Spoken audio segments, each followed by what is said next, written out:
बिस्मिल्लाहिर्रहमानिर्रहीम। अस्सलाम वालेकुम मेंबर व्यूअर्स, हो सब खैर खैरियत से होंगे।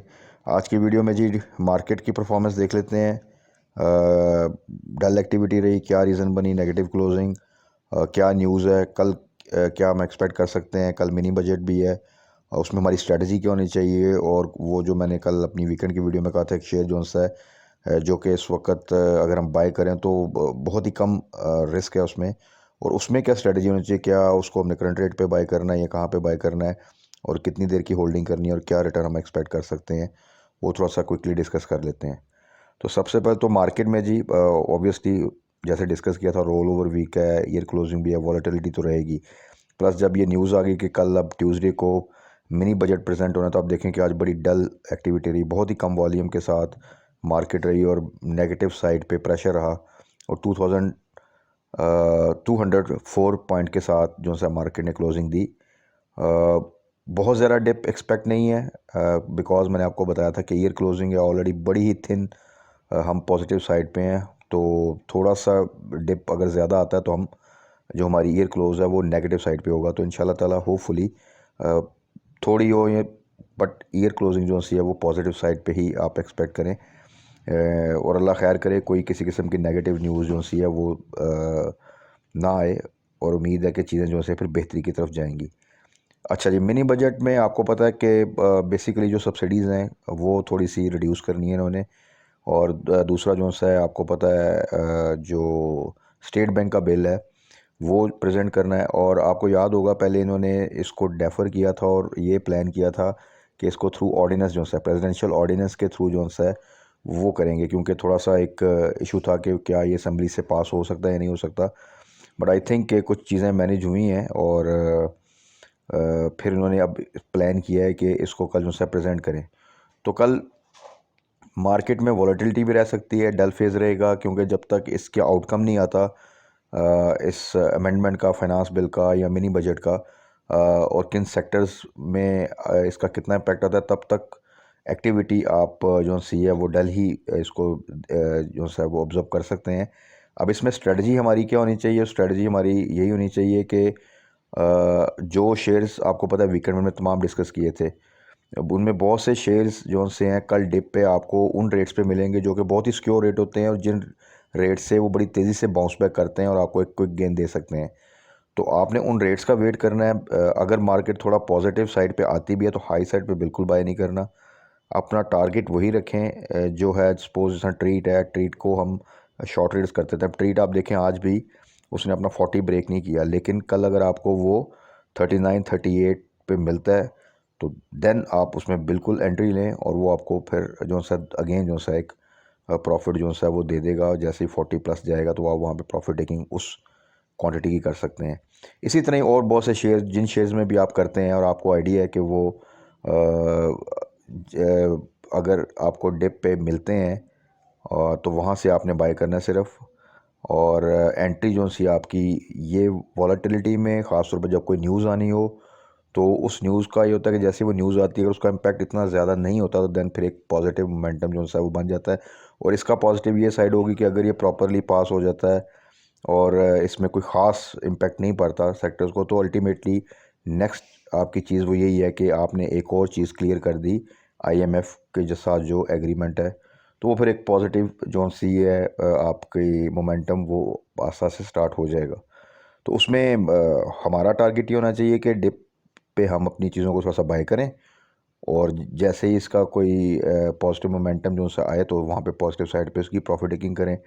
या हम उसको जो अब हमारी ये दिसंबर क्लोजिंग के बाद रिज़ल्ट सीज़न आना है तब तक के लिए प्लान कर लें उसको, और वहाँ पे हम अपना एक टारगेट सेट कर लेते हैं और वहाँ पे हम फिर प्रॉफिट टेकिंग करेंगे चीज़ों की। तो ये तो था जी मार्केट के लिए। आप मार्केट में कल जो सा है just hold your positions. Obviously एक इवेंट है मिनी बजट का, उसको वॉच करें। अगर वो विद इन ट्रेडिंग आवर्स उसकी चीज़ें क्लियर हो जाती हैं तो वो इम्पैक्ट जो है वो कल ही आपके सामने आ जाएगा। और उससे पहले अगर मार्केट जब प्रेशर में आए, और जो चीज़ें जो रेट्स हम डिस्कस करते रहते हैं और जो वीकेंड की वीडियो में भी डिस्कस किए हैं कि इन शेयर्स में किन रेट्स पे हमने एंट्री लेनी होती है, तो वहाँ पर आप डिप पे एंट्री ले सकते हैं, या कोई भी शेयर जो आप जिसमें ट्रेड करते हैं। अगर वो 3-4% से ज़्यादा डाउन साइड पर मिले तो सिर्फ देन आपने उसमें एंट्री लेनी है, otherwise wait for the news to clear. अच्छा जी, अब आ जाते हैं उस शेयर की तरफ जो कि मैंने आपसे कल डिस्कस किया था, वो जी पाकिस्तान ऑक्सीजन, पाक ऑक्सी इसका सिंबल है।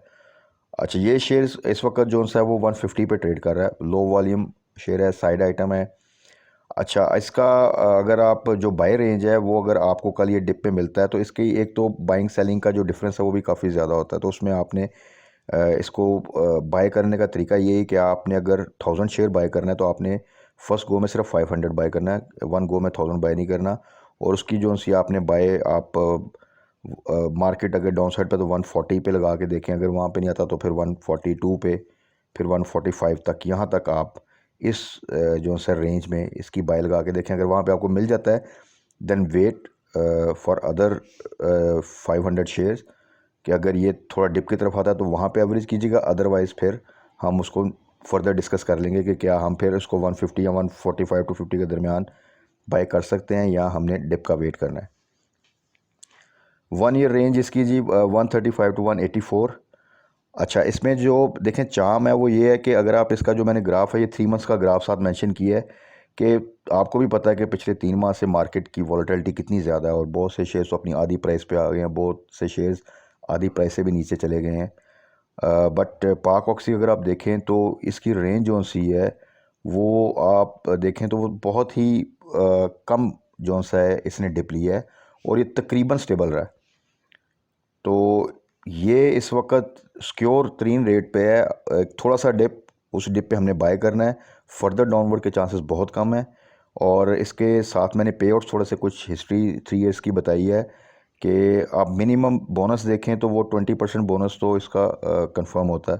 रिज़ल्ट इसका जो आता है नॉर्मली वो फेबररी एंड या मार्च के स्टार्ट में आता है, तो अगर आप होल्डिंग टाइम देखें तो ये तकरीबन 2 मंथ्स या 2.5 मंथ्स का बनता है और ऑब्वियसली उससे पहले एक रैली इसमें बनती है। तो अगर आप इसको 145 या 140 पे अगर आपको मिलता है तो रेस्ट एश्योर के इंशाल्लाह ताला इसकी जो एक जंप आता है इसमें वो 170 तो इजीली क्रॉस करता है और 180 को भी ये टच करता है, समटाइम 180 से ऊपर भी जाता है ये। तो अगर आप इसको 170 भी कंसिडर करें और 140 पे अगर आपको ये मिलता है तो 30 रुपीज़ का गेन आपको मिलेगा ये with in 2 months time, which is a very good in present scenario, क्योंकि इसमें रिस्क फैक्टर बहुत कम है। इसमें ऐसा सिलसिला नहीं है कि अगर मार्केट सपोज 1000 का डिप भी ले जाती है तो ये कोई लोअर लॉक की तरफ चला जाएगा। दूसरा, अगर आप इसका देखें तो अगर इसका आप बोनस भी अवेल करते हैं तो एक तो इसमें कैपिटल गेन आता है, फिर ये वो शेयर है जो कि बोनस के बाद इमीडिएटली अपनी प्राइस को रिकवर कर जाता है। तो जिन लोगों के पास 2-3 साल से पड़ा है अगर आप देखें तो वो तकरीबन अपनी जो भी इसमें इन्वेस्टमेंट है वो अगर आप 20% लगाएं तो तकरीबन आप देखें 70% के करीब जो सा इसमें अर्न कर चुके हैं ऑलरेडी, क्योंकि बोनसेस अगर आते हैं तो आपकी उतनी क्वांटिटी शेयर्स की बढ़ती है और अगर अपनी प्राइस शेयर रिकवर कर जाता है और उससे ऊपर ट्रेड कर रहा होता है तो देन आप समझ सकते हैं कि वो चीज़ आपको टोटल फ्री हो जाती है। तो पाक ऑक्सी में आपने जो एंट्री लेनी है उसके लिए कोई जल्दी नहीं, क्योंकि ये हाई वॉल्यूम शेयर नहीं है। ऐसा नहीं है कि अगर कल आपको आपके रेट पे नहीं मिलता तो ये परसों शायद ऊपर चला जाएगा। तो रेंज यही रखनी है आपने, डिप पे इसको बाय करना है, बाय लगा के रखते हैं। अगर आपको वहाँ पे मिल जाए तो इसको आप डिफरेंट पार्ट्स में जो है वो बाय कर सकते हैं। तो जिस क्वांटिटी को भी आपने बाय करना है उसको पोर्शंस में बाय कर लें। फर्स्ट गो में आप एक प्राइस रेंज रख लें 140 टू 150, वहाँ पे 140 वाली साइड से स्टार्ट कर दें और जिस तरह मैंने पहले आपको थोड़ा सा डिस्क्राइब किया है उसी स्ट्रेटजी के साथ इसको बाय करें। फर्दर हम फिर इसको डिस्कस कर लेंगे कल की जो मिनी बजट की जो सी न्यूज़ आएंगी ओबियसली उनकी क्लैरिटी के बाद बहुत बेहतर तरीके से मार्केट का पता चल जाएगा कि वेडनेसडे के लिए हमने क्या प्लान करना है। तो कल के लिए होल्ड योर पोजीशंस, डिप पे जो सा है जहाँ पे आपको 4-5% से ज़्यादा आपका शेयर डिप पे मिले वहाँ पे आप एवरेज कर सकते हैं, बाय बैक कर सकते हैं या उन शेयर्स को बाय कर सकते हैं जो हम डिस्कस करते हैं। और देन इंशाल्लाह ताला जैसे ये बजट की न्यूज़ आ जाएगी, क्लियर हो जाएगी, पास हो जाएगा प्रॉपर, तो फिर कल मार्केट क्लोजिंग के बाद और फिर इस न्यूज़ के बाद हम वेडनेसडे की स्ट्रेटजी प्लान कर सकते हैं और इंशाल्लाह ताला होपफुली फिर जो नेक्स्ट ट्रेडिंग सेशंस होंगे उसमें एक अच्छा जो सा मूवमेंट हम एक्सपेक्ट कर सकते हैं। तो कल के लिए जी अपनी स्ट्रेटजी जो डिस्कस की है उसको फॉलो कीजिएगा और कल मार्केट क्लोजिंग के बाद हम फर्दर फिर अपनी स्ट्रेटजियों से रिफ़ाइन कर लेंगे इंशाल्लाह ताला। तब तक के लिए अपना ख्याल रखिएगा। Stay blessed. अल्लाह हाफिज़।